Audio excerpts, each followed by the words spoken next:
So I've been wondering for quite a while how I'm going to get my platform lights in. 18mm of ply, ultra thin wires. I've done a couple of tests and I'm really struggling. I've brought this down to do some additional work, and I'm looking at putting an underpass in rather than a bridge. Probably easier work, less hassles when I'm using overhead lines as well. And as I took it down, I suddenly realised just at the back here there's a lip. I've actually made the platform and the cardboard this sits on slightly deeper or longer than the actual platform, which means I can pop in a hole near the back here and put this in play. And here is my first one.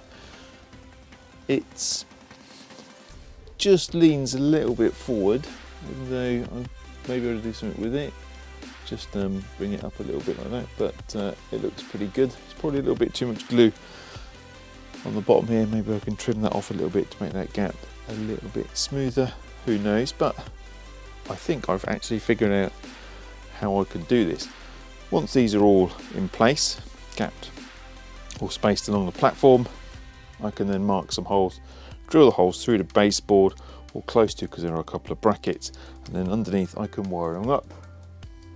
To wire them up, I'm going to use these Wago connectors, and I've just tried it. They do actually work. Although these wires are ultra thin, I can clamp them in and away you go. And then I can obviously either clamp in one or two devices into there, which should be really useful.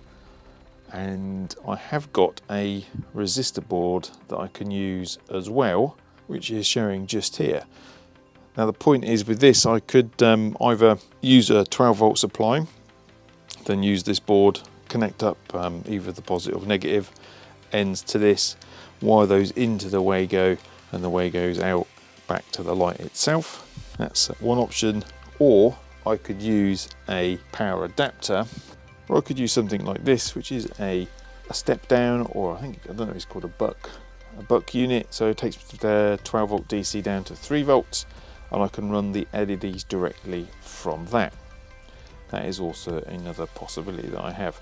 But I am pleased with the outcome, which was purely accidental, and I found that out today.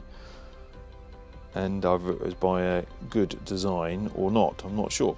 The options would also be then I can put some very nice pieces of fencing along here and down at the end, just to finish them off, to make sure that nobody can fall off the back side of them. So I'm going to work out the spacing and add all the other lights. So I've done a few of my platform lights already.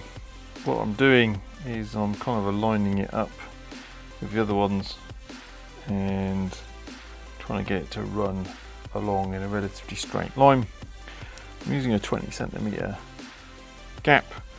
What I'm doing, I've got a 2mm drill bit, and I'm just hopefully going to go through the card, and then I can pop my light in. None of them are glued at the moment, but they are quite a tight fit.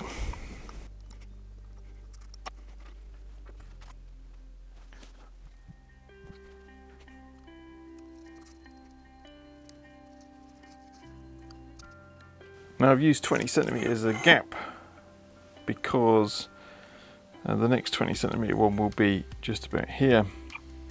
The idea then, I'm going to fence off, run fences slightly in front of all the lights that I've got, platform lights. I'm hoping that's going to be okay. Time to glue in my platform lights. So the process of this is going to be cocktail stick, super glue, lift up, put a little bit of super glue around there, lay it back down.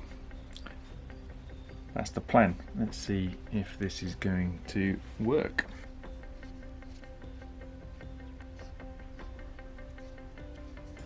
All the platform lights are now in place with their nice 20cm caps. I think you could have got away with 10, put twice as many lights on there, but I've done 20 and that's where I'm going to leave it. From the long view, I think it looks pretty reasonable. That's before they were actually glued in, and they look pretty upright. At least I feel they do. And here they are in position with the lights on. The cabling still needs to be tidied up underneath, but it just all works. Looks pretty good to me. Anyway, if you enjoyed the video, then please do hit the like button, hit the notification bell and subscribe if you haven't already. Thanks for watching. See you again soon. Bye for now.